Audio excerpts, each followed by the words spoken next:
Thanks, buddy. See, I'm not the tech wizard. I know Michelle's the tech wizard. So What about me? you're like the tech wizard assistant. I have weights. All right. Give it another couple minutes and then we'll get going here.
All right. Hey, Adam, Michelle, do you guys know, were there more people signed up for this? Oh, sorry. Can you hear me? Yeah. Yes, there were. Okay.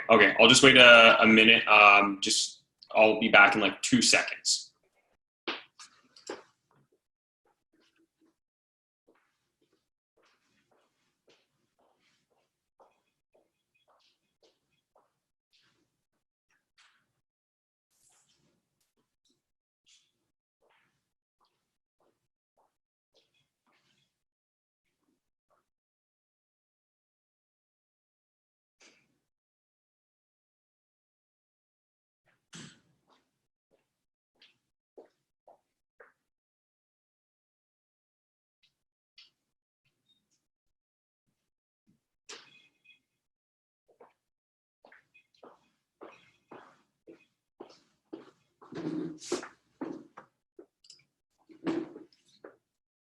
All right, I see Kim joined. Hey, Kim. So what I'm gonna do is I'm gonna go ahead and get started, and then if there's any other slowpokes that are joining, then they can catch up. So today's is gonna be a little bit more educational rather than like super fun and interactive. My apologies, but towards the end, we're gonna get to a fun interactive part where we're basically gonna teach you a self-screen for your mobility. So looking at your upper limb and your lower limb mobility, you're going to get a score, and then you can basically use that to track your mobility over time. So I've kind of taken photos of me doing it in my scores, and I'm gonna do it live here with you guys. And then what we'll do is you can get your score, then that'll give you some sort of feedback and some sort of direction. So if you see an LP therapist, you can say, hey, I did this mobility screen and I'm kind of lacking. It seems to be in this department. And then that way we can kind of go further and dive down that rabbit hole with you. So let's share my screen here. A little PowerPoint. You guys should be able to see that now, hopefully. Okay, thanks, Michelle, for the thumbs up there. All right, so today's presentation is basically safely returning to exercise and weight training. Obviously, with the quarantine that we had just due to COVID-19, people are just starting to get back into weight training. Maybe you were lucky enough to get some awesome equipment from LP. Thanks, Adam and Michelle. And maybe you just had your body weight and a couple dumbbells. So kind of looking at how we can tailor this to everybody to make a safe return to weight training.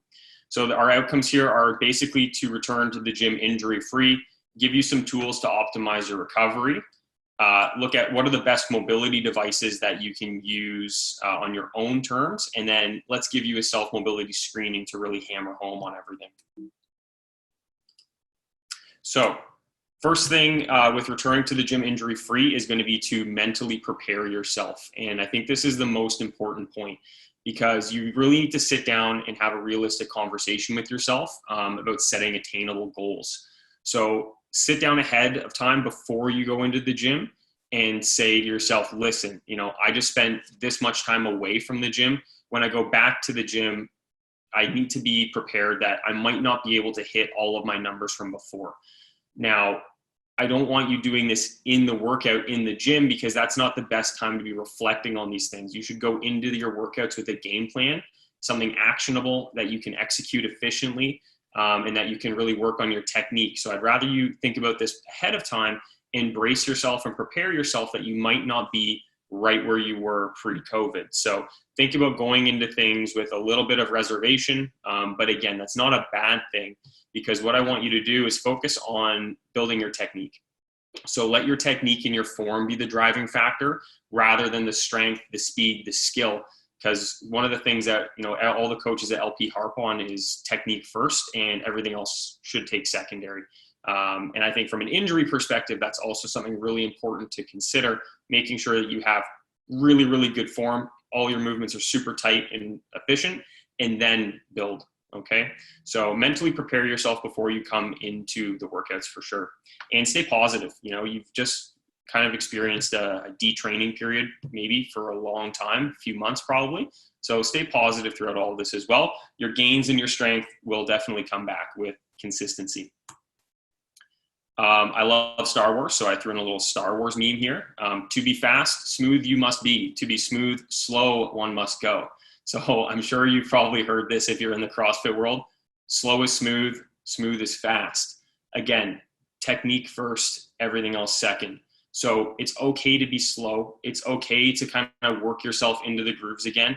If a heavy thruster, let's say, if you throw the yellows on the bar and you're doing that heavy thruster 115, and that's heavy for you and you could do it before, but now your joints aren't really happy with that right away, don't worry about pushing it for that first session back.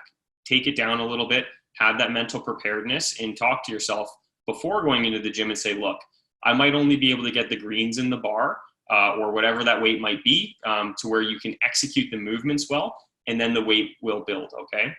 So again, develop those good movement patterns. The last thing we want is for you to have 3 or 4 months off the gym and doing home workouts and coming back to the gym and just trying to just go ham and not really work on those movement patterns, because that's what's going to build solid foundations for you for the rest of your training, okay?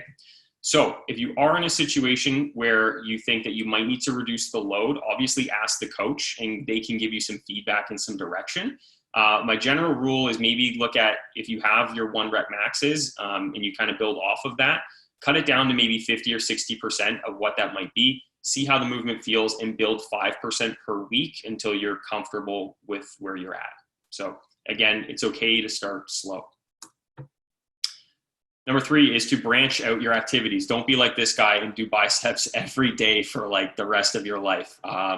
So CrossFit and LP and a lot of these kind of high intensity interval training, functional body movement programming do an excellent job at taking all these different movements and putting them into a nice varied package for you. So exercise should be high intensity, constantly varied and challenging. So make sure that when you go back to the gym, if you see, blank all, or if you haven't done blank all quarantine, don't go back to the gym and assume you're going to do that same movement, multiple days in a row without having any sort of issue. So if you haven't done a pull-up in 3 months and you go hammer out a bunch of pull-ups in the workout, and the next day there's something like toes to bar or something else where you might be hanging off of a bar, expect that it might get a little bit more fatigued. Expect that you might get more sore.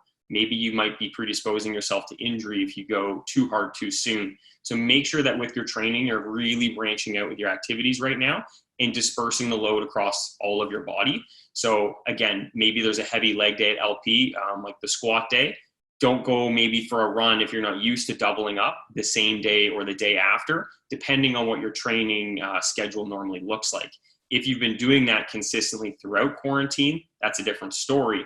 But if you haven't back squatted in 3 months, see what your body does with that, see how it feels, and then constantly vary your training and make sure that you're hitting home on all the different groups without really just hammering it into one, okay?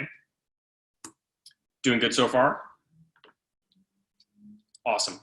Number 4, listen to your body. And this kind of is something that goes without saying, but really, really important. So I often give athletes the stoplight analogy. So green light is okay to work through, assuming that's green light pain, meaning that it's a little bit of discomfort. It's nothing out of this world, okay?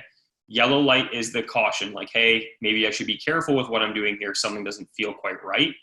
Red light pain is shut it down, something's not right, that hurts. So that's a difference between discomfort and pain. So discomfort, your aches, your fatigues, your muscle soreness, your, oh my God, I haven't done a thruster in 3 months and this sucks. That's fine as long as it doesn't hurt. So there's a difference between discomfort and pain. So make sure when you're working out that you actively think about this so that you can provide yourself with some feedback when you're training, that you can A, shut it down if you have to, and B, you can monitor your movements and kind of make note of them, okay?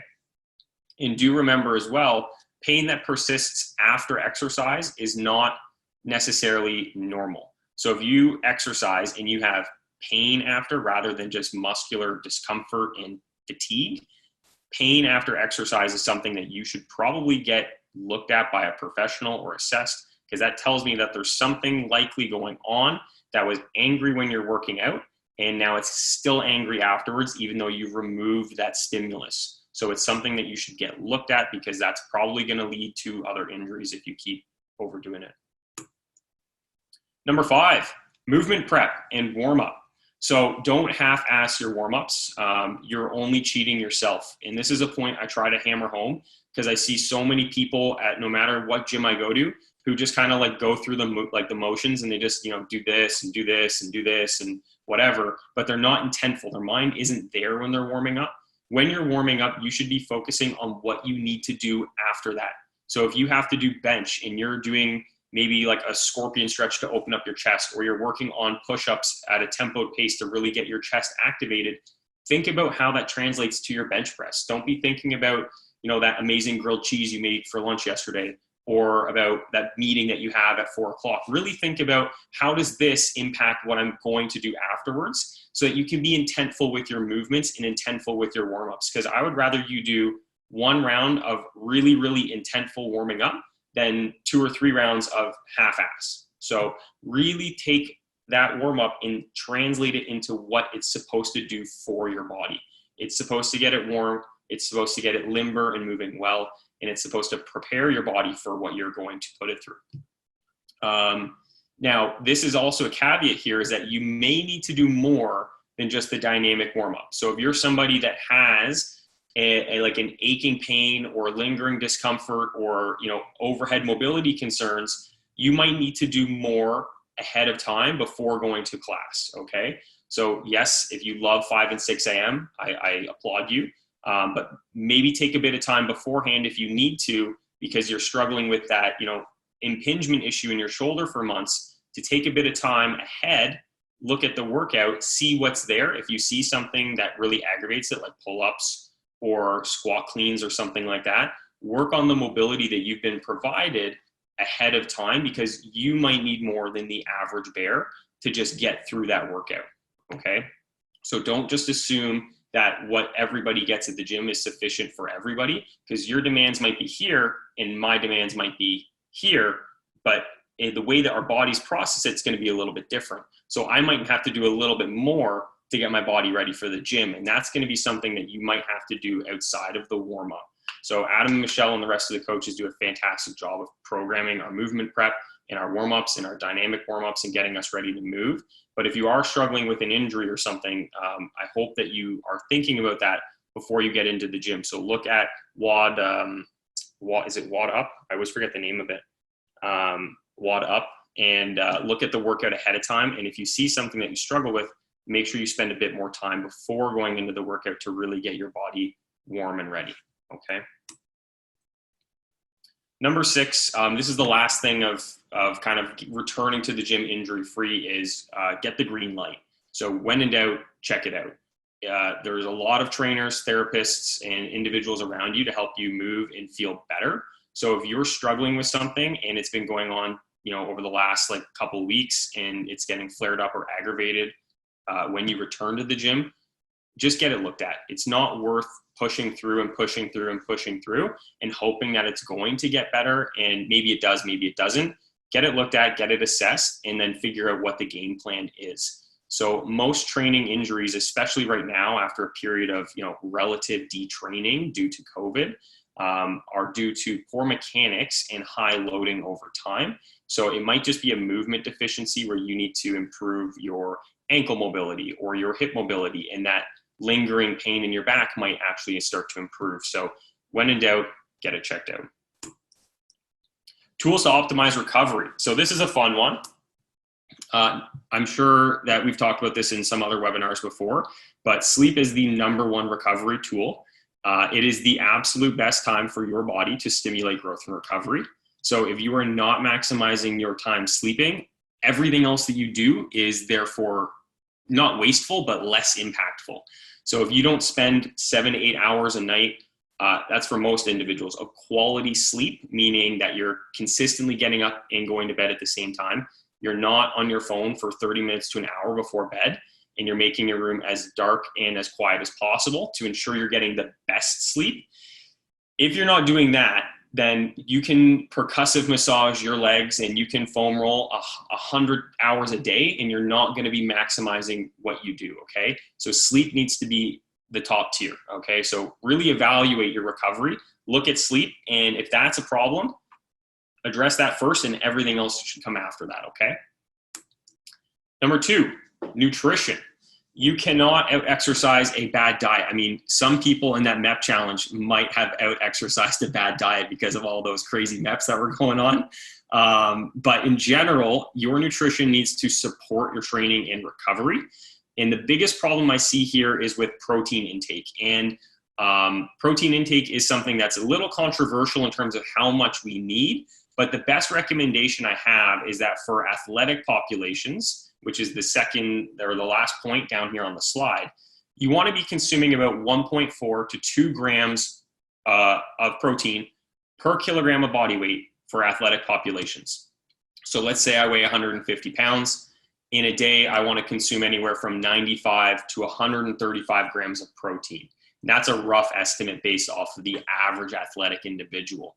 It used to be recommended to intake 0.8 grams. That is fine for untrained, healthy adults just coasting through life. But if you're coming to the gym in LP and you're really trying to get fit and you're going to the classes, you need more. And the reason why is because you need to support your body and help it recover. I see Adam's jazz about this. He just loves protein, apparently. Yeah, right to the biceps, eh? So your body needs protein to help repair muscular fatigue and basically muscular damage post-exercise. So protein is made up of amino acids, which are these little Lego pieces, and your body uses those after you work out to help repair your muscle and to make you stronger and to make your tissue better. So it's one of those things that you need to have enough protein. If you don't, your body's going to start taking those amino acids and protein from your muscles where they live and using that for other things throughout your body. And you don't want that when you've just done, all these crazy LP workouts and you need the protein in the muscles so you can perform good the next day.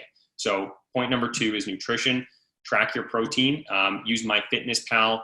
Jot it down on pen and paper. Do it for a week, and I think you'll be surprised at where your protein intake actually lies. Most people really overestimate how much they do intake. So try it for a week and see where you go. And then if you have questions, reach out to one of us. Hydration, number 3. Really dependent on your physical activity. So how much water are you in fluids are you losing with your sweat? So if you're running a lot and you're doing a lot of endurance training, this is probably going to change a little bit. In general, though, men need to have about 3.5 liters of water a day. Women about 2.5 liters a day. Now this depends obviously on, body mass index, height, weight. So again, just rough estimates. And this might be surprising and maybe enjoyable for some people, but coffee and tea are actually included in your total fluid count. So the reason is because the diuretic effect does not actually offset hydration significantly to the point where that volume that you've intaken is no longer relevant. So you do want to make sure that you are including coffee and teas into your total fluid intake. However, the majority of your fluid should still be from water. So let's say you have a coffee or 2 a day. Let's say that's 750 mils. I would like to see the rest of that coming from water. It doesn't mean that this is an excuse to just drink coffee all day long, because that's ridiculous. But do include those things in your intake as well. Homework, AKA mobility and stretching. This is the stuff that people don't like to do, but really need to do more of it. So your training should not end when you leave LP. LP is a place for you to get better, and you need to do more at home as well. So there's 168 hours in a week. If you go to LP 5 times a week, that's 5 hours. Therefore, you still have 163 hours a week that you need to be better. And your homework, yeah, thumbs up. Your homework and your mobility and stretching should really be thought of as part of this. So if you go to the gym and you want to perform well and you want to, build up your squat and you want to build up your snatch and you want to get faster and jump higher, you really need to consider that that's an hour of your day versus taking the rest of the day, or at least part of the rest of the day, to focus on your homework. So really don't shortchange yourself, I guess is what I'm saying when it comes to mobility and stretching. Do understand the big impact that it does have. So bettering your mobility is going to reduce your injury risk. We know that just from a mechanics perspective. Stretching is something that after exercise can be really helpful to reduce muscular soreness and muscular fatigue. The most important point with all this is to test and retest, and that's where our self-screening measure is going to come into at the end. So I'm going to give you a way that you can test your mobility, then you can have get a program from a trainer or from a coach or something, and do that program for a period of time and then retest, because that lets us know that you're on the right track. And then make a plan and stick to it, because consistency is absolutely required. And last but not least is therapy. So sometimes your body needs additional support. And this might come in the form of massage, physio, chiro, osteopath, whatever. But again, often what I'll recommend for athletes is some sort of like monthly manual therapy. And now we're looking at reducing exercise-induced fatigue and soreness, ensuring that you have those optimal movement patterns, working on your mobility programming, giving you and reviewing your homework, and educating you on all the other things like diet, exercise, nutrition. So that is also something to be considered in your recovery. The best mobility tools to have at home, Michelle already has number 1 in her hand.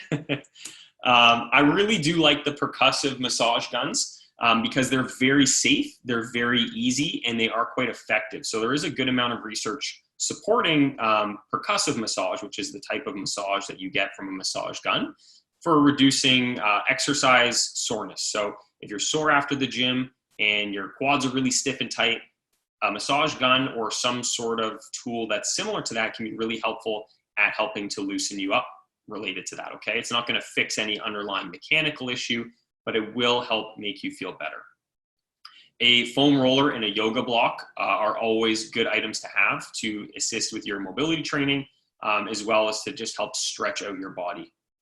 Lacrosse ball is something, again, really, really helpful because you can use that to squeeze, you can use that to roll on to get those really kind of stiff nooks and crannies in between your shoulders or in your hips. And then resistance bands are also a great tool you can have to get some added mobility in there. So these are kind of the main things I recommend people to buy when they are looking to improve their kind of home mobility game and the recovery game. Is obviously the massage gun is quite a large investment, especially depending what brand you're going to get. But between a yoga block, a lacrosse ball, a foam roller, and an elastic band, you can probably get all that for under $100. So something that if you are going to be training often, definitely worth the investment. And again, kind of a repeat point here, consistency and track your results. So that's all the boring stuff out of the way. But I do think it serves as a good reminder that there's more to your training than just that hour a day of training. There's a lot more that goes on or should go on behind the scenes. So hopefully that gives you some stuff to think about getting mentally prepared for your workouts, planning your recovery, and making sure that your body's moving well. So for our self-mobility screening, I've adapted this from an app called GoWOD, which is a cool little app that you can use, like a subscription-based app to basically assess and reassess your mobility. It is 9 different positions to help assess your upper and lower body mobility. So I have put this all into a 3 or 4 page PDF that just ask me for it and I'll email it to you, or I'll give it to the crew and they can put it on the Facebook page perhaps. But it'll have everything on there and sort of how you score it and then areas for you to record your score for now and the future. But what I'd like to do is I'm going to go through it now in video just because the PDF only has pictures. If you want to do it with me, that's amazing. If you don't, just pay attention to what I'm doing. And if you have any questions, make it interactive and just ask away. So there are 9 positions. The first one that we're going to do is to measure your shoulder internal rotation. So let me get this all set up here.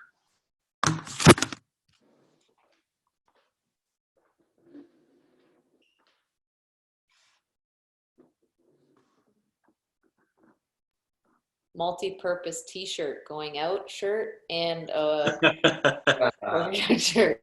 Oh yeah, if you don't wear your LP United t-shirt to the bar, then you're not doing it right. So, all right. So I think that should be a good little space there. So the first thing we're going to do is this sleeper stretch, it's called. It's going to measure your shoulder's internal rotation, which is really important when we start to think about our training that we're doing at the gym. So think about any movement where you're pulling with a barbell, you need to be in an internally rotated position when you pull up like this, okay? A dumbbell snatch, internal rotation. So it's it is very relevant in terms of what we need to do for the movements that we do. What we're gonna do for this is it is graded from 1 to 4. So 0 degrees of movement is a grade 1. If you can get your arm down to 45 degrees, that's grade 2. If your fingers touch the ground, like in the picture here, that's going to be a grade 3. And if your hand can get fully flat on the ground, that's going to be 4 points for you. So we're going to get set up on our side here. You guys can see me okay there? And what we're going to do, hold on. The arm you want to test is going to be down. And then what you're going to do is just let it fall as far as it can go. And then you can apply some extra pressure and see how far it can go without your shoulder popping up off the ground like this. So you're just going to let it fall down. Mine's going to rest there. I'm going to put some extra pressure and I'm going to get my fingers to touch. So that would be 3 points, okay? I can't get it to go all the way flat without my shoulder popping off. So that's not going to happen here. If you got here and you couldn't move any further, that's 0 degrees. Get halfway, that gives you 2 points, that's 45 degrees. Fingers touching again is 3 points, and hand all the way flat without that popping off is going to be a full 4 points. So in the photo that I have here, I gave myself 3 points because I get it down. You got 2? Adam has 2 points. Can you push it any further? Okay, so we got to work on some internal rotation. 2 for both of us. We can't get our hand down without the shoulder coming up. Okay. It's okay if it lifts a little bit, but it's more if you find that it starts to lift and then the arm's extending. Okay. And I have pain at 3. Okay. Yeah, and that's a good point too, Adam, is that if you have pain when you're doing this and you push it past that, an indicator of pain means that you just go back to the previous scoring. So if I pushed it down, my hand was flat, but it hurt, that doesn't count. I want you to find where it's not painful, so then you'd be at just fingers touching, so 0.3. So does that make sense? Yeah. Cool. So we're going to do that on both sides, and then what you'll do is just record your score, okay? Now, when I did this, actually, I forgot to include the calculations for both sides, but that's just because both sides were equal. So the second one that we're going to do here is a measure of shoulder external rotation, which is the opposite. So you'll see in the picture here that my back is flat up against the wall. My feet are on the ground. And what I'm trying to do is keep my head in contact with the wall while getting my arms back and ideally getting your wrists to touch the wall. So I couldn't get my wrists and hands completely flat here. So I gave myself 3 points instead of 4. So what we're going to do with this is we're going to scoot right up to a wall. Feet are going to go flat. And we are going to open up at 90 degrees here and try to get our arms back to that wall. So if you can only get here, that would be 2 points, 45 degrees. Fingers touching the wall would be 3 points. And if you can get that hand fully flat, I can't get it fully flat on both sides up at the same time. That would be a full 4 points. Flat. It's part. Tough? Yeah. I think Michelle's flat. Or what's Yeah. the back? The Nice. Put your feet on there. And then we'll slide. Is the back on? I think she's flat. She's a 4. That's pretty good. Only for this test. Yeah, external. Wow. Who would have thought? The third one that we have here is a measure of your lats. So the lats are a problem muscle for a lot of people. You can see in this photo that they're a problem for me. My fingers are touching the wall, but I can't get my hand fully flat. So it's very similar to the last one we did on the shoulder external rotation. But this one we're trying to go directly overhead without the elbows bending at all. So we're trying to get, again, assume that same position. Arms are going to come at about shoulder width apart, not out here. And I want you to go up overhead and see if you can get your hands, the back of your hands touching the wall without your elbows bending. I think I can. Oh, Just get the tips of my fingers touching the wall. So I gave myself about a 3 and a 4 there. Oh, wow. Who's touching? What's it? Adam looks pretty good. I think I can give 4. Yeah. Can Dude, you, that's awesome. That's because you did so much overhead mobility work. That's right, buddy. Kyle, are you allowed to bend your hand back to touch your That'd be a fingers? 3. Yeah, you can bend your hand back. If your fingers touch, that would just be 3 points there. 3. You can see in the photo there that I put on the PowerPoint, my fingers are like just touching the wall. That would be a 3 essentially. Nice. So moving on, we have a very challenging movement, a wall-facing overhead squat. And the reason why this is so challenging is because the wall prevents you from collapsing forward like a lot of people do. So you'll notice in the photo here, I actually have a couple of cards on the ground. Those are just credit cards or business cards. And what you're going to do is you're going to measure how many card lengths away from the wall your toes are when you do this. So for instance, in the photo here, you can see I have 2 business cards, which is about 10 centimeters. So if you could get your toes right to the wall and go all the way with your hips past 90 degrees past your knees, that would be a full score. Now I can't, and I got 2 card lengths. That was as good as I could do. So I only gave myself 2 out of 4 possible points here. And you were lifters. And I wore my 10 millimeter offset Pegasus there. So you can use a ruler, you can use business cards, you can eyeball it with a plank of flooring.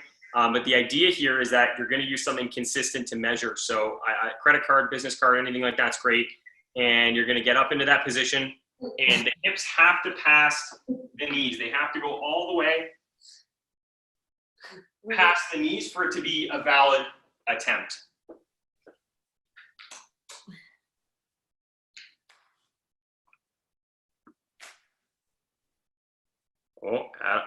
Couldn't get it all the way down there. No. Need a. Michelle's Oh, Michelle can do 3 cards. no, I didn't. No, I don't buy it. My shins. This is now turning into a competition, Kyle. Yeah, well, that's good. This can be a really humbling movement for a lot of people, including myself when I went to go do it. I would say put a 3. 4 cards. So you can use that to measure. The card is essentially about 5 centimeters. So what we're trying to do is get your toes right to the wall. That'd be a perfect score. But every card is essentially a 5 centimeter interval. So you can use that to measure or a ruler to measure. Cool with that one, guys? Yeah. I just want to beat Michelle quick. You can beat Michelle quick, yeah. Let's see it. See what you got. Oh, you gonna fall backwards? Oh, you almost got squat. Dude, that was 2, so I'll take a Cool. 3 banger. 2.5. So that's a really good movement because that's going to assess ankles, hips, shoulder, core, back, everything. So that's a really big hit home. So when we're measuring progress on this whole self-mobility screening, that's like the best bang for your buck in terms of if you can see if your mobility efforts have really made a good improvement. Well, Now, we're going to start looking at the hip here. So this one's, most people do pretty good on this one. It's a measure of external rotation of the hip. So what we're going to do is simply just cross the legs. One foot's going to go on top. So the top foot is the testing leg right now. So I'm going to be testing my left leg here. All I'm going to try to do is just let that touch my opposite foot. If it can touch that foot, that's a full score of 4. If I can't get it all the way down and it's about like halfway, that would be a score of 3. If you can barely get into this position, that's going to be a score of 2. And if you can't get into this cross-legged position at all, then that's like a score of 1. so Doc, your foot has to be on top, right? Yep, so I'm going to do my right side now. So my right foot's going to come up onto my opposite side knee. Yeah, and I'm just going to let that come down and just let it try to touch my opposite foot. As long as it can do that, then that's a full score. Would you say you're full? Would say you're through. Michelle's way past halfway, but not quite touching. Way past halfway, but I can push it down. yeah, if you can push it down and it touches, and give yourself full points for sure. I would say left side I'm a 2, right side I'm a 3. Cool. So a different side to side. That's really important to note. So So if you are doing this self-mobility screening at home and you do find a different side to side, make sure you record that, and that will again give you a specific area to hone in on. Cool.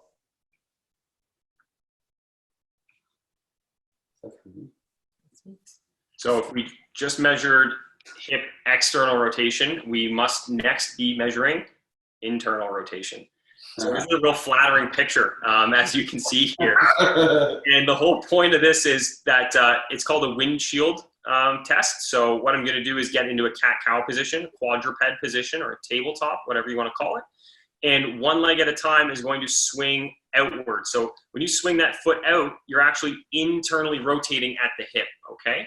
Now, when you do this, it's really important that you don't hike up through your pelvis to compensate, because that's really, really common. So keep yourself honest and don't cheat when you're doing this. So when we're in this position here, you're going to drive that foot out to the side like that. Make sure you don't do this sort of swing with the hips in the trunk. So really just try to move at that hip. When you're scoring this, if you get little to no movement, that counts as 1 point. If you can get about 15 degrees, that's about 2 points. And if you can get 30 degrees or more, then that would be considered full points. And this one's graded 1 to 3.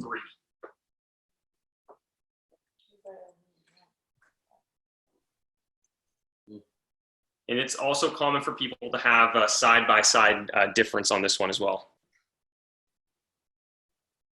3 and a 2.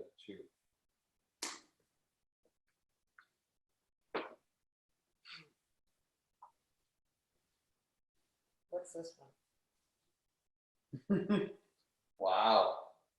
Your right side is almost a 1. Yeah, there's a little, wow, both of them Right or are left bad. side? Both of them are pretty bad, actually. Which one's more troublesome? Left? Seems like left's a little bit tighter. Yeah. But they're both tight. Wow. Wow. No, really good external. Really good external, but Yeah, and that makes sense with a lot of so a lot of the training we do, we often emphasize external rotation because you want to get your glutes firing, which are a big external rotator. We want to think about spreading the floor when we're doing our squats and our lifts. So we're always cueing for external rotation. So we don't necessarily cue or train for internal rotation, but it is a really important movement for overall hip health. So we've measured hip external and internal rotation. Now we need to look at hip flexion. So this one here, the primary thing we're looking at here is how far can you get your knee to your chest without your opposite leg lifting off the floor. So what I mean by that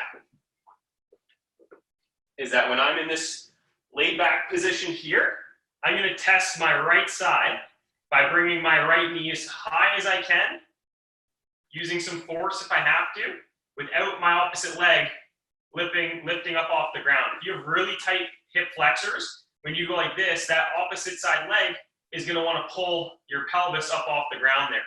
So if you're starting here, this is 90 degrees, so this will be 0.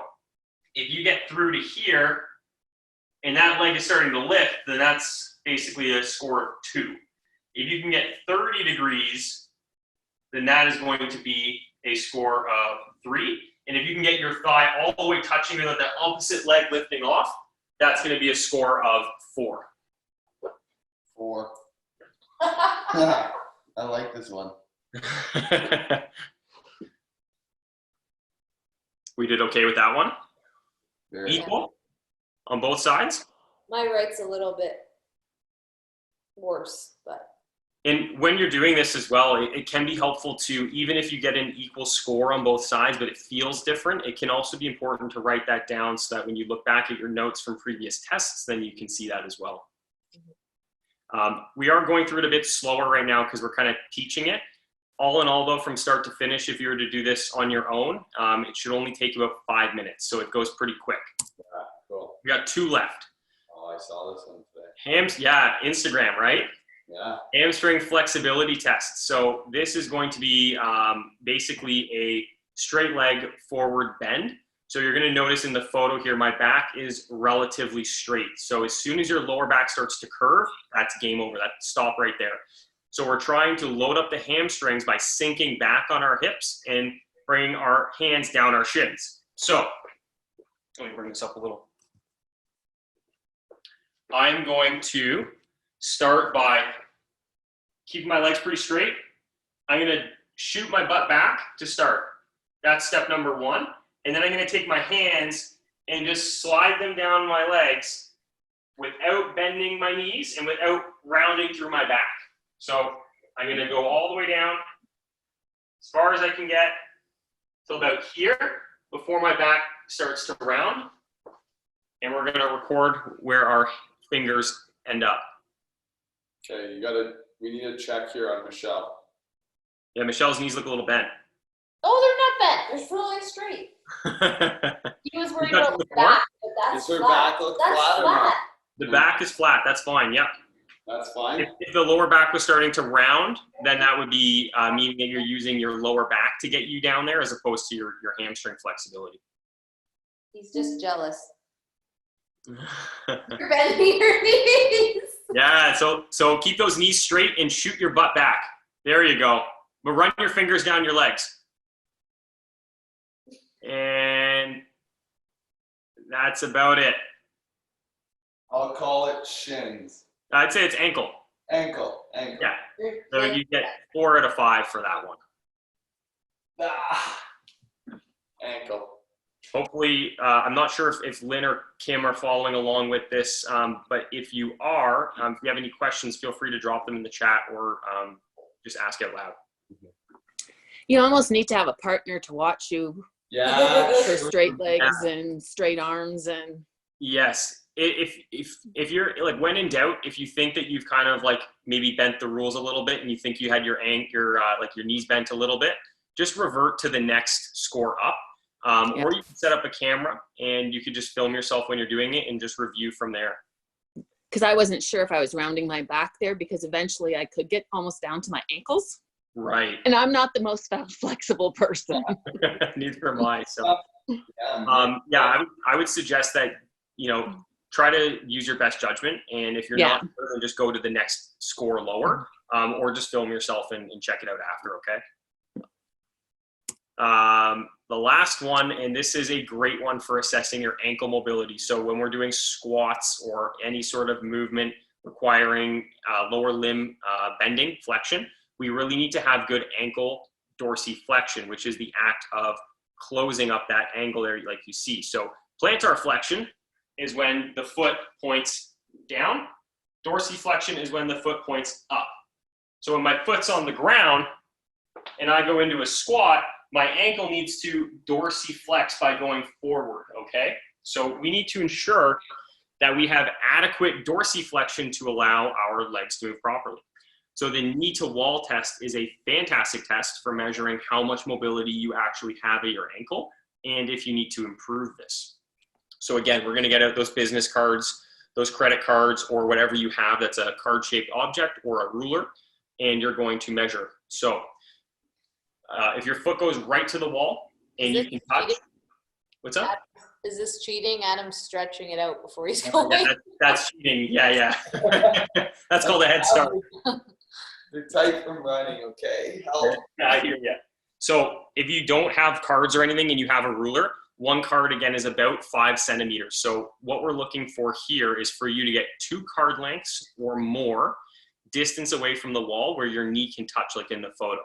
So in the photo there, I have 2 cards on the ground. My toes are at the tip of the second card and my knee is touching the wall without the heel lifting off the ground. If your heel lifts off the ground, you got to go closer to the wall. So you have to make sure that your whole foot stays in contact with the ground and your knee touches, and you're going to measure to see if you can get 1 or 2 or more card lengths.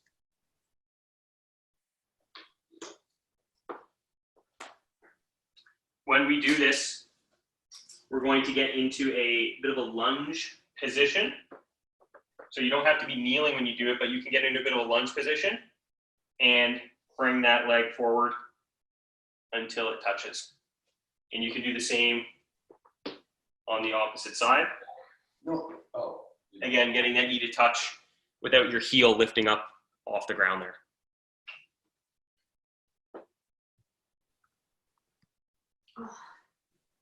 Do limb lengths have anything to do with it? Yeah, actually, so the length of your leg, the size of your leg, and even like the size of the foot as well are all going to play into the mechanics. But this is pretty standardized. Like 10 centimeters or more is what we're looking for optimal ankle movement. What did you get? Is that where you? Only 1 card length away. As soon as Okay. I put 2. Did you feel any tightness anywhere, like in your calf? Yeah. Yeah. It's more the front Oh. peroneals. Okay, interesting. There's- So it might be something where you need to maybe stretch out like your the muscles on the front of the shin and over the front of the ankle, because those might be preventing you from getting that full range of motion. Or potentially your calf is really, really tight and those muscles on the front are having to activate to prevent that muscle on the back of your leg from getting overstretched. So there's kind of 2 ways of looking at it. And it also could be potentially like a restriction in the joint itself. If the joint isn't moving and gliding as well as it can, then you're going to get some pinching into that ankle joint when it closes up like this when that leg goes forward.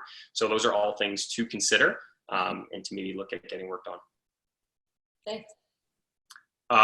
So caveat, my score here, my total score is wrong. So don't look at that because I only, shame on me, I only did it on one side and I only added up the points on my one side.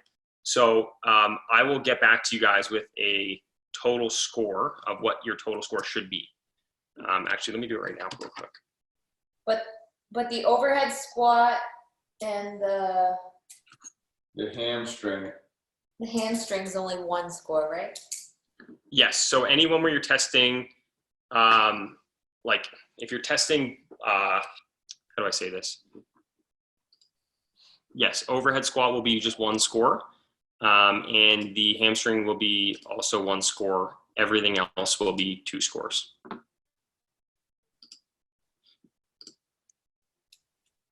So if we just double, that would be 8.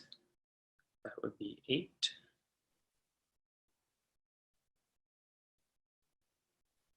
And that would be 8. That would be 4.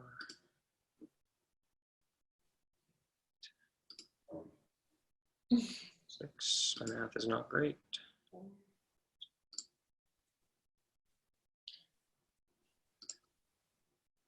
So the total score, I think, if I've done my math correct, I'm a chiropractor, not a mathematician, by the way. But if I've done it correctly, the total score should be out of 61. Would be the highest possible score that you could get on this test. I win. What'd you get? You mind sharing? 48.5. Michelle got 42. Okay. So what you can do with that is on the PDF that I have, there's going to be a spot to record your score and the date that you did that. Now, if you're undergoing a mobility program and you're working with somebody to work on your mobility, let's say that you did this like with Michelle and she had a limitation in her needle wall test, that might be a good place to start to really maximize the improvement, because that'll also play into your overhead squat and a few other things. So what I would recommend is if you are going to use this as a screening tool for yourself, it'll only take you about 5 to 10 minutes to do when you get the hang of the flow of it. Track your results every week for a period of 4 weeks, let's say. And by the end of those 4 weeks, you can kind of look and see where your improvements were and see what you still have left to improve. And that'll give you a really good understanding of where your body's at in terms of just general mobility. So by no means is this going to hit home on like every possible thing, but it's just a really good kind of like shotgun approach. Look at every joint from like a bigger picture point of view. Any questions, Lynn, Kim, Adam, Michelle?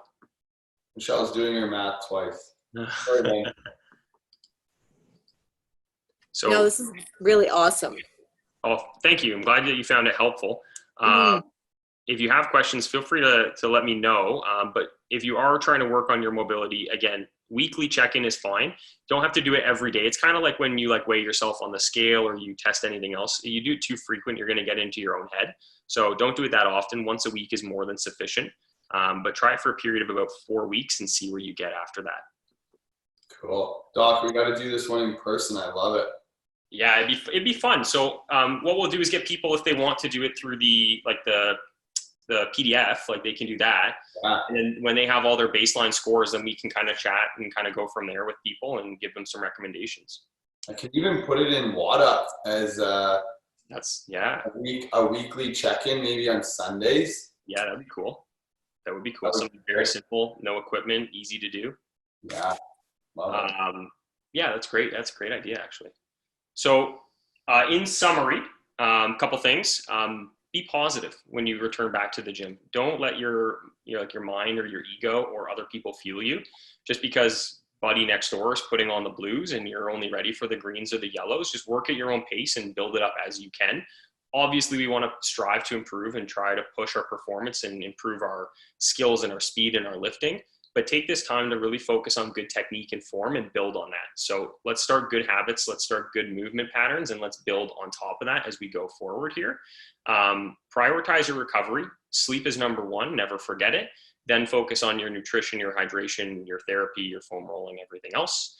And test your mobility and see where you're at. So that's all I got for you guys. Hopefully that was helpful. Hopefully that gives some insights into like a safe return to exercising.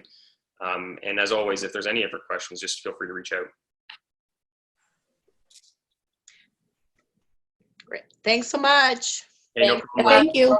Thanks for tuning in, Lynn. Thanks, Kim, Adam, Michelle. Pleasure as always. Thank Thanks, you. buddy. Thanks, guys. We'll talk to you later, okay? Hey, Okay, see see ya. ya, You guys. Have a good night. You too. ladies.